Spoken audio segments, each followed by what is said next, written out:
நீலகிரி மாவட்டம் குன்னூர் சட்டமன்ற தொகுதியில் அதிமுக வேட்பாளராக போட்டியிடும் சாந்திராமு தீவிர பிரச்சாரத்தில் ஈடுபட்டு வருகிறார். கீழ்கோத்தகிரி பகுதியில் உள்ள மலை கிராமங்களுக்கு சென்று அவர் வாக்கு சேகரிப்பில் ஈடுபட்டார். வீடுதோறும் சென்று திண்ணை பிரச்சாரம் மேற்கொண்டார். அப்பொழுது அப்பகுதி மக்கள் தங்கள் கிராமங்களுக்கு குடிநீர் வசதி ஏற்படுத்தி தருமாறும், அதிகரித்து வரும் வன விலங்குகள் நடமாட்டத்தை கட்டுப்படுத்த நடவடிக்கை எடுக்க வேண்டும் என்றும் அவரிடம் கோரிக்கை வைத்தனர்.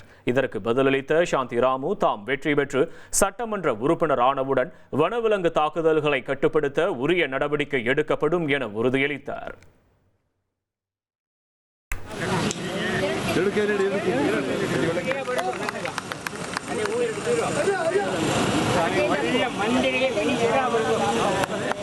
மறந்து விடாதீர்கள், மறந்தும் இருந்து விடாதீர்கள். உங்கள் பொன்னான வாக்குகளை சிந்தாமல் சிதறாமல்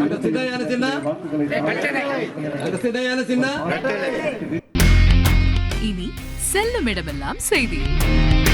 தந்தி டிவியின் வாட்ஸ்அப் சேனலை ஃபாலோ பண்ணினா செல்ல இருக்கும் இடமெல்லாம் செய்தி. இதோ QR கோட் இப்பவே ஸ்கேன் பண்ணுங்க, ஃபாலோ பண்ணுங்க.